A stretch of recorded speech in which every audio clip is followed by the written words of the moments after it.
Capsule.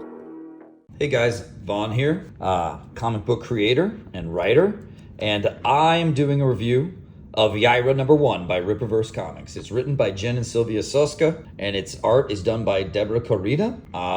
However, one thing I will say is that the art in this looks nothing like the preview art that Deborah did that we saw in ISOM #2, and it's very strange. It seems like as you look at it and read it, that the art was possibly done by other people, which Rippaverse of course denies, which makes it even stranger. This book is a thick, juicy book, full color, about 90 something pages, almost 100 pages of story. And it's introducing us to the character of YAIRA, which Rippaverse claimed would be their great mammoth character that everybody loved.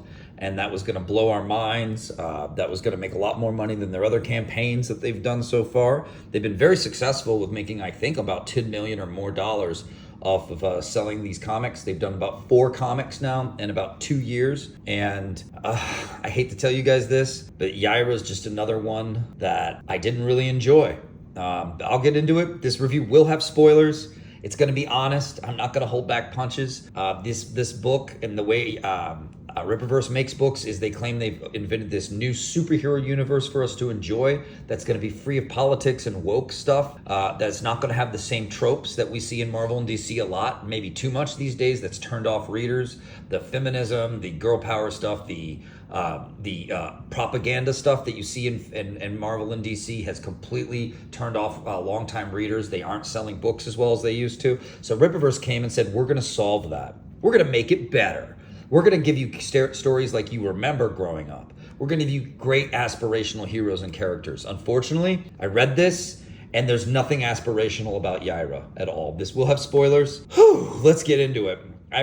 Just reading the back already kind of threw me off about this character and the way these guys create is when it comes to their books. I hate to say it. It even has a really weird typo in it. Bargained for together. So you read this and it's very bizarre because it's actually not telling you much of anything except that YAIRA is just really great. Dr. Sally Rodell is the latest star scientist to consult at Projexis. Who cares? The company at the forefront of Fluorspark's invention and innovation. A famed archaeologist and biologist, Sally's just the best. Sally is also YAIRA, an except as powerful as she is mysterious. Clearly not from around here, but so worldly it's impossible to determine her place of origin. YAIRA is here searching for something sacred to her, but must find much more than she bargained for when she discovers a young girl, Stefania Martinez, who has manifested her same powers. Who is she? And how are they connected? Who cares? YAIRA must act quickly, as this is out-of-control powerhouse mimicking her abilities. She's not mimicking them if she actually has them. That's not what mimicking is. You guys know what words mean in the Rippaverse. Please tell me you do. Abilities are attracting all the wrong kinds of attention and bringing the very ones YAIRA escaped straight to her. The very ones. Oh no, not the very ones. Holy shit. What are we gonna do when the very ones show up? Okay, so this is really poorly written. Get my little bookmark out there. This book it's absolutely bizarre. I've never read anything like this that's this bad. But basically it opens up with the same image we've seen a million times of Isom crashing into a yellow Kia and just laying there helpless. It's the scene that we've seen since Isom book 1. They've shown this in trailers, they've shown this in everything. It's always Isom, their flagship character, crashing into a Kia, and then she has to fight Alpha Core. And what you see here is basically how most of the book plays out. It's fight scenes and action scenes, but with like 9 to 10 panels on the page. So what happens in this book is that it's got so many panels crammed together, claustrophobically even, that there's no room to show action. There's no room for us to take in the beautiful art or the dynamicism of these characters of the superhero. There's no room. Let's see, how many panels are on this page? 1, 2, 3, 4, 5, 6, 7, 8. Okay, that's a lot of panels. 1, 2, 3, 4, 5, 6, 7, 8, 9, 10, 11 panels on this next one. And basically what happens is it opens with Alpha Core chasing YAIRA. Like everyone's just out to get YAIRA in this book. And this page bothers me the most. I don't know if you can tell what's going on here, but tell me what's going on. Like, look at the paneling. Everything's in a tiny little mini box. There's no real action. Suddenly they get whooshed away Well, they both have YAIRA. She has her by the neck up here. He has her by the feet. And this guy is called Brian Solari. And Solari, he's like their Superman character that they make fun of and make look like an idiot in every book so far.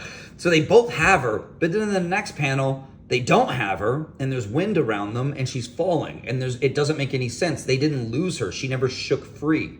So I don't know what happened. Suddenly they're whisked away up above our planet. And I guess that's supposed to be our planet. I couldn't tell at first. I was confused because this doesn't look like Earth. It looks like a toilet bowl full of shit at like a rock concert event, and you're in like a porta potty or something. Like they made Earth just look like a bunch of turds floating on some gray water. Like Earth looks nothing like this, guys. Earth is beautiful and has clouds and different colors of green and brown typography and mountain formations. Anyway, but there's no, like I said, this is like a 10 or 11 panel page. There's no room to draw anything in these book, this story. Then you've got this, it's crammed in. Everything's been crammed in to the point of just not making sense a lot of the time. So they fight in outer space. And what Solari says at the beginning of this fight is, hold your breath. And then she kicks the breath out of her. She kisses Solari, and then we have a tiny panel of him going like, oh. And you're just going, what the fuck? What the fuck? How do they survive this? They must have both died then. No, it just cuts to some bad guys about to commit a crime at this bottom panel. How many panels is this page? 1, 2, 3, 4, 5, 6, 7, 8? God, there's no room for action when you do 8 to 9 panels every freaking page, guys. And I saw the Suska sisters on a live stream. They were bragging about how they crammed 150 pages worth of story into just 90. That is not something to brag about. That is not a good thing when it comes to writing comics. But I can see that they really did cram. They crammed it all. They didn't care about having big moments, about having slower panel count so that they could actually tell their story. They just crammed it all in with as many panels as possible. So they haven't learned what page real estate is, which means they're very amateur. That means they're very new to comics. And there's nothing wrong with being new to comics. When I was in high school, my friend told me to write a comic script. I'd only just drawn comics until then for fun and just enjoyed it. I never had a script. And so I wrote a script, and it was so noob. It was so weak. It was like 9 panels, 10 panels, 9 panels, 10 panels, 8 panels. It was wrong, and that's what this book is. But then again, you have to understand the Suska sisters got to write for Marvel. They got to do a Black Widow series, maybe like a 6-issue thing. And it just shows you that like diversity hires are real. You know what I mean? Like the Suskas, you think they would have learned something from writing for Marvel and maybe having some editors tell them, hey, like don't use that many panels. There's no room for the artists to draw the action. And that's what we sell. We sell adventure comics with big, glorious, colorful heroes, idealized human form, and all that good superhero trope shit.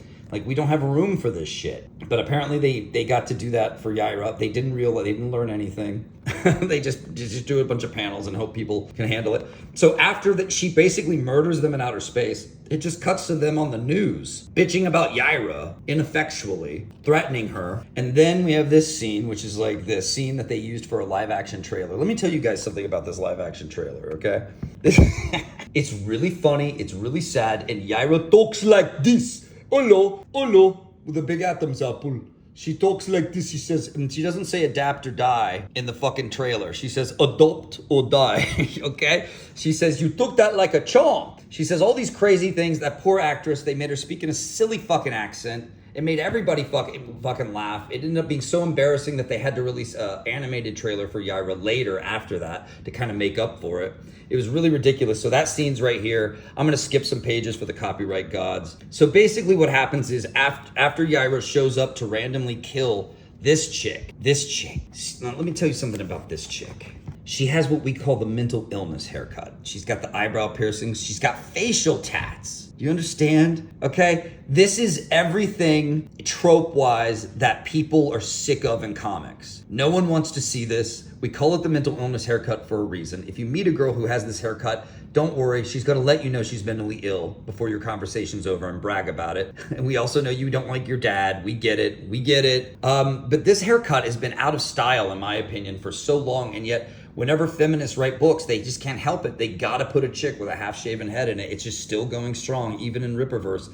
Rippaverse claimed they weren't gonna do this. They claimed that they weren't gonna put this type of shit in their books, and here it is. right in front of us. And this is one of the main characters, this chick, who seems to have YAIRA's powers. And when YAIRA sees that, for whatever reason, it's never explained, she just tries to murder this chick. Then, because things weren't contrived enough, bad guys show up. These 3 bad guys. 2 of them are very human looking, kind of like YAIRA, and then one of them is like an insect looking dude. They don't explain why or how they showed up. They don't explain why they want YAIRA back, but they spend the rest of the book lecturing her for being a naughty girl for leaving and talking about how they're gonna murder her the whole time.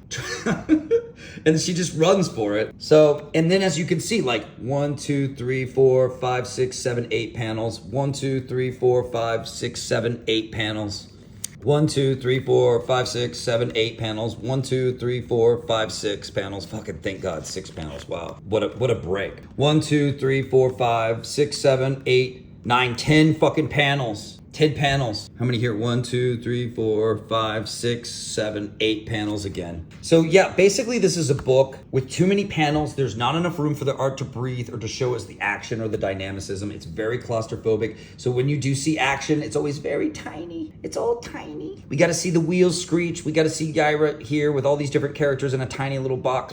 It's very, very claustrophobic. It's very, very unfun to read. So they basically, for whatever reason, there's this horrific monster who's also from the same place as YAIRA. They never show us where she's from or why they need her back badly. So there's really no the rhyme or reason to these characters or what they want. It just doesn't matter. They're just there to be the bad guys that want her to come back.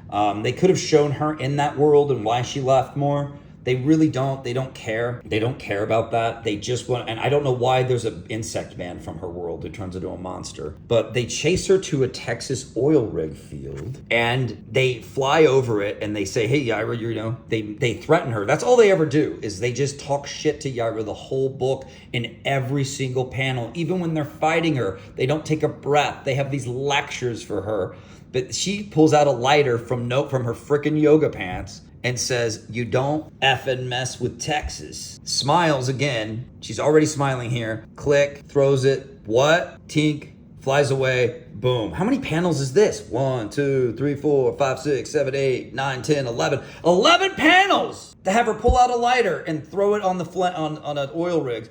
She tells you don't mess with Texas and then blows up their entire economy. Boom, boom, boom. This is one of the bigger panels. Thank God they only use like, what, 3 panels for this?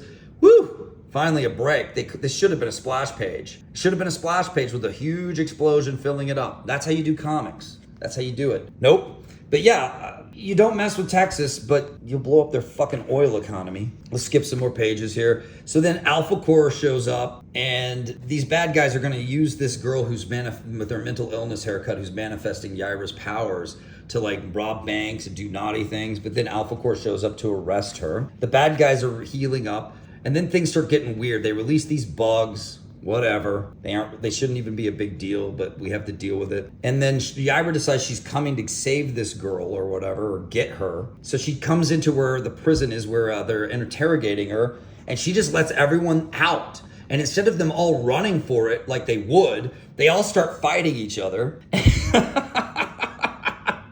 And then YAIRA starts fighting them, which none of that makes any sense. And then a guy comes up behind YAIRA and goes, well, would you take a look at you, babe? How can Eddie even begin to think that perfect body of yours for busting me out? Maybe I could maybe he was gonna say bottle of champagne out or something. No, maybe he's gonna say bust a nut. I don't know. We don't know. Because she murders him. She girl power murders this guy for saying, thanks for letting me out. Maybe we should hook up. He's just hitting on her like a weirdo. That's it. He didn't touch her. He didn't pull her into a cell like he was going to rape her. That would have made sense then, wouldn't it? Nah, not in this book. Everything is contrived. Everything happens to just push the plot forward without any kind of rhyme or reason. It's very obnoxious. Let's skip more pages. It's a really, look at how many panels.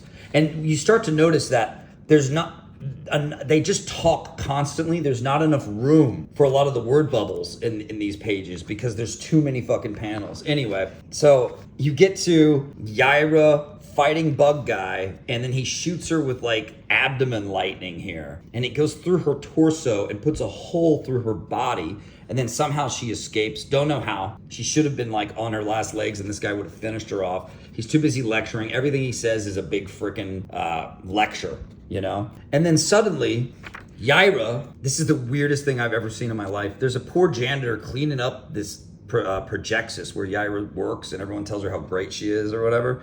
And they have no idea that she's really YAIRA because she wears glasses, guys. Well, here she's running by in high heels. So what YAIRA did with a hole through her half of her body, you guys understand, is she went home and got her glasses and her high heels and then showed up to run through projections with a hole through her body so she could find a way to heal herself. This poor janitor sees the blood, and instead of going, holy fuck, blood! Whose blood is this? What's going on? Was someone hurt? No, he just starts begrudgingly cleaning it up. And then YAIRA says here, I'll kill anyone too curious for their own good later. What a hero. What a great person. And then this is Isam's sister, I think, right? I think it is. And she's checking out bugs and is fascinated by these evil bugs that the bad guys have let out to catch YAIRA, okay? And YAIRA and her run into each other, and she's like, let me help you, bitch. You got a hole through your body. So YAIRA just walks around holding her tummy while in her high heels and her glasses. And then they put her into a cryostasis. And then here it gets really weird. She's operating on YAIRA, okay? And she's like an alien. Her organs are blue. It's open right in front of her. And she doesn't go, what the hell are you? Who are you? We're working together and you have alien blue organs and blood. What is going on? And there could have been this great scene where she was like, look, I'm not human. I need your help. Please trust me. Where she wins her over or something and they form their little team thing. But instead, it's just here, like black woman magic, like take the Q-tip and then just like touch me here. And now I'm up again on the next panel, the next page, and I'm fine. Good thing you had that Q-tip. Good thing you had a fucking Q-tip. And now here's what's extra ominous about this scene that weirded me out, all right? She is operating on YAIRA, sees she's an alien, doesn't say shit about it, but she mentions that her husband, Terrell, because he can't be Harold or Gerald, he's Terrell! He was killed on the Texas oil rigs. She says he died an honorable death on the job. Does this mean YAIRA, when she blew up the oil rigs, killed her fucking husband? And there's no moment where YAIRA's like, oh no, like, did I do that? Did I actually hurt people with my crazy antics? Do I need to stop what I'm doing? Nothing like that. She just goes, oh, that sucks. Losing a husband sucks. So there's this weird moment where you're like, maybe he didn't die on the oil rigs and he died in some other accident or something, but it's just bizarre. They never explain it, which of course then confuses the reader and just leads to more bullshit. So it's really a weird moment. She talked about how also, she kept talking about how it took days to get the fire under control after YAIRA blew it up, okay? So it's like you would think that if YAIRA was a hero, she'd go back, use her amazing ice abilities to put out all the fires so we wouldn't lose all these firemen and all these people, but she doesn't do that. YAIRA doesn't do that. Weird book, man. A very nonsensical book. Nothing ever makes sense. Everything's contrived. There's all these moments, I can't even keep up with how many of them there are, where things don't make sense, you know, and it doesn't, and they have to make the characters say weird things for it. Even then, it doesn't really make sense. This is a weird part where he's talking to like YAIRA, but YAIRA's not there. And then this guy's like, let's fight. And he's like, YAIRA, I'm out of here. I don't know. It's really, really weird. Another weird part is where she's talking to this old lady in an old folks home who says they tell her she has to pay $20 for a pack of Q-tips because Q-tips apparently will fill the hole in your tummy up and fix your wounds real quick. We see that in that later scene. She's wearing her like I'm under disguise hat, looking like fucking Carmen Sandiego and shit. And the lady tells her the story. And then she just kind of wheels the lady in the old folks home into a giant museum full of armor. And she's like, oh, this is my place. No big deal. I just found these things here or there. She lives in this giant mansion. Everybody in Rippaverse is always like really rich and has everything going really great for them. Nobody is ever poor, struggling to make rent in Rippaverse. They all have big like castles or bases with robot servants or a floating fortress in the sky. None of them have, and in YAIRA's case, she has a mansion / armory. What the hell? Anyway, so yeah, you go through this book. It's claustrophobic as hell. A million panels. Look at all this. Look at this page. Look at all the talking. It's going, look at this word bubble here. Look at the tail. It goes down all half the page down to here. There's no room. There's no room for all this chatter. And the chatter is already taking up a lot of space where there's not much space for the art because they use too many panels. Do you see why using too many panels works against you more than for you? You're not compacting story in a clever way. You are, in fact, making a really a really unfun experience, I would say, okay?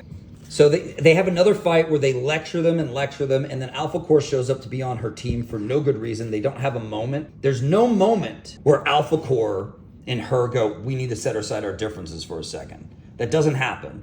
They just all fight, you know, and they almost kind of help YAIRA out, which doesn't make sense considering how fucking pissed they are at her, and they've been trying to catch her the whole time. They finally do, and they're like, we'll just fight these other guys.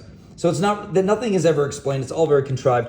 What ends up happening is it starts raining fire on them, and it's not explained why is it raining fire. It turns out in this scene, she creates something that sends beams into the air or gas into the air that kills the bad bugs that have been infecting the city, and then they start raining down in fire. But this happens later. This is after the fire is already happening here. Then after she does this, the bugs start raining fire. So it's like a discontinuity, which is weird because Rippaverse has this. Rippaverse ethic. It should be ethics because there's multiple things listed here, but it's the ethic, okay? And you read it and it's respect the customer. Okay, that's fair. That's an ethic that you could, those are, you know, canon and continuity. There's no continuity in this. There's no continuity. In fact, there's a news guy at the beginning of this, and he's going, thank God Alpha Core showed up to minimize damage against YAIRA. Alpha Core punched YAIRA and sent a bunch of building windows shattering, probably hurting a lot of people in those offices. They didn't minimize damage at all. There's no continuity in this. They don't care about that. They're just saying, I think they think this is like a big sales thing. Comprehensive timeline. No one cares or knows. That doesn't mean anything to a comic book reader. We just want good stories. Canon and continuity, that's something every comic book creator, including myself, has to deal with. These aren't ethics. These two are not ethics, everybody. These aren't ethics. Ethics are like respect the customer, put out, or, you know, try to put out only the best stories that make people happy and entertained. Anyway, this is great because this is your only double page spread in the book, your big moment, and it's just YAIRA being the center of the universe and being cooler than you. And it's very poorly done. The cities aren't done in a cool, dynamic way with interesting perspective or anything. It's just a bunch of buildings and squares everywhere. It's trash. So yeah, this book is just, oh my God, the headache reading this shit.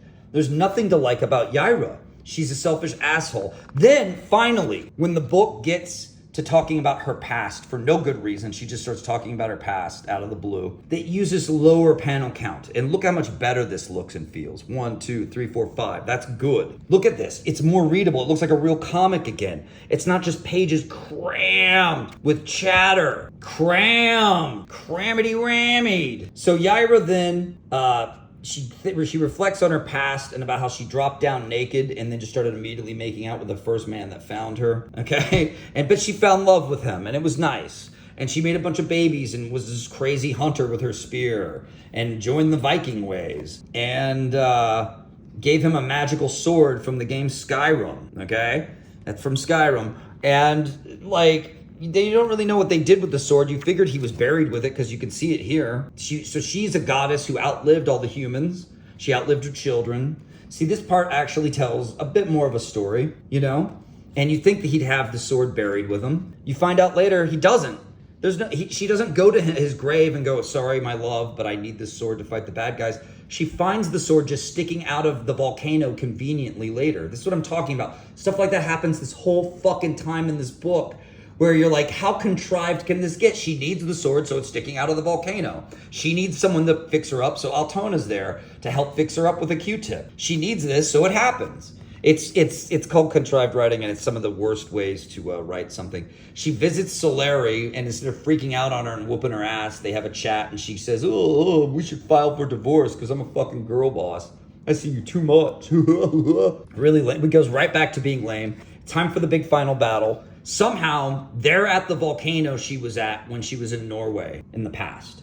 We don't know how they're there. We don't know how they showed up there. We don't know why she showed up there. We don't know how they all knew to meet there, but they fucking do, because it's contrived. And then they have the longest, chattiest fight ever of chatty Bo Battiness. And they say just such ridiculous fucking things. The way they overtalk and they will repeat themselves. Okay? What are some good examples to this? What are some good examples of this? Like, for instance, YAIRA, you wish for death to escape the humiliation when you return home. You will be tried for your crimes. You will be punished to the highest extent of our laws. Your name will be synonymous with the worst kinds of evil anyone could commit. Your name will be used to label blah, blah, blah. It's just blah, blah, blah. They repeat themselves. I swear, they're both twins, the chicks who wrote this. Does like one of them write something and then the other one just writes the same thing but worded differently? Is that how they work? What is going on here? The bad guys will repeat the same lines even on the same page sometimes in this book. And you're just going, can this droning end and we get to the action? Can we get to any action? And then of course, once you get to the action, it's all in square little panels, just hidden away, like a little window within a window. Here's a little window within a window, okay? She fights the Diamond Men and then she decides how to deal with these bad guys. Part 2, after she blew up Texas to deal with them the first time, she decides she's gonna blow up the volcano and then deal with them again. YAIRA has this thing about blowing up the planet in order to deal with her problems. So she blows up the volcano. This time, instead of just letting it burn and laughing and flying away, she tries to put it out with her ice. She, like I said earlier, she needs the sword, so the magic sword is sitting there, stuck in the volcano, waiting for her. We could have had a great moment where she visited her lover's grave. I'm sorry, my love, but I need this weapon to protect myself and our, and our future and my ancestors. Could have been great. Could have been a magical moment. Nah, there's none of that in this book. The sword just appears out of nowhere. The volcano blows her ass up, and then she lands in the water. She failed to save the town below from this horrible volcano, which she set off. And and fucking Aquaman's there waiting for her. Fucking Neptune's there to save her. Isn't that convenient? Anyway, this book is crazy. The mental illness haired chick girl gets recruited by Alpha Corps for no good damn reason at all. She didn't prove herself in battle and showed off, and then they saw her and were like, oh, she's pretty good. And then you get to the last page, and it's a completely different artist. It's their art editor and their lead artist, Kanan White, drew this. I mean, this is his style. See the blacks, the usage of blacks and shadow, the way her face is drawn, everything. Even the way her body is curved, the way the hips go. Like, this is a Kanan White piece, and they presented it as Deborah's. They didn't tell you the truth, everybody. Which goes back to their ethic of respect the customer. But they're dishonest with them for some weird reason. Just say that Kanan helped do redraws and everybody wouldn't even care. No one would retract their money. This book, this was trash. This was a trash book. I can't believe I could barely get through it. The talking in it is way too much. You could remove about 3/4 of the dialogue and still have a functional book. The crammed in panels ruined the action. It ruined the storytelling. Their contrived need to move to other things without actually transitioning to them. To have things just pop up when YAIRA needs them to make everything move forward was just amateur hour. You don't need 9 to 10 panels every single page like this. That is not a good action-driven superhero story in my book. It's very bizarre. Rippaverse has yet to make even one aspirational hero. Even one. They market them as that. If you just see their stuff online and don't know their stuff, But yeah, another thing about this book is they didn't have a hook in the beginning. There's no hook. They just go from her dropping a black guy on a car, smashing a Kia, and then just move on. There's no hook for who YAIRA is, what makes her interesting, what engages us about this story. They don't have that. It just kicks off with the guy smashing the car, and then YAIRA's on the run from all these different bad guys from there. It's crazy. It's nonsense. It's too much stuffed into one package. It didn't make for a fun, interesting read. It made for a headache. Fucking headache. So you'll see these characters marketed as fun, aspirational. Look at the colors. Look, it's a superhero, right? And then when you read it, they're just blowing up Texas and blowing up volcanoes and fucking everyone over. And they don't care. So yeah, I cannot recommend this book. I can't really recommend any Rippaverse books.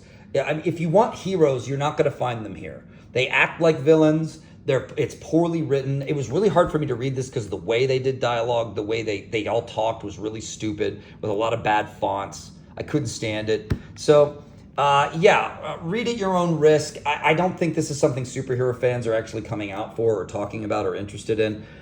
These are weird, villainous, nonsense characters with no real motivations or anything other than to just do whatever they want to do, and everyone else just has to deal with it. So, exhausting. Ugh, you guys. Also, fire your editor. You fire these editors. You fire these editors. They're not editing the book. They're not saying tone down the panels. They're not saying this dialogue sucks, take it out, lose it. We already said that here. We don't need it again here right after it. The villains repeat themselves like lunatics the whole time, and then they never do anything impressive but like shoot ice beams every now and then. It's the most weird. It's boring. We don't know YAIRA better from this. We just know she does what she wants and everyone else just has to deal with it. And Altona literally opened up YAIRA on an operating table and saw her alien organs and is like, yeah, anyway, my husband died. She doesn't go, holy shit, you're an alien. I can't stand this book. Anyway, you guys, thanks for tuning in for this. I know it was a little long one. I had to cover a lot of craziness to get you guys to understand what this book really is, how poorly put together it was. These Rippaverse books, they promised continuity, quality, something better than what Marvel and DC offer, and they don't achieve it even close. And you guys gave it millions of fucking dollars, millions, to make this, to make a janitor go, oh, she's gonna kill the janitor if he asks too many questions. I don't understand. Anyway, I appreciate you guys for tuning in, and I'll see you on the next one. I've got some other cool comics to review. Hopefully they will not be a weird bait and switch like this. Anyway, take care. See you on the next one.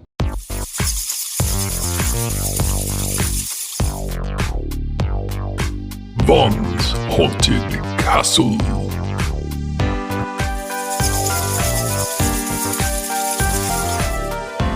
Ha ha ha ha ha.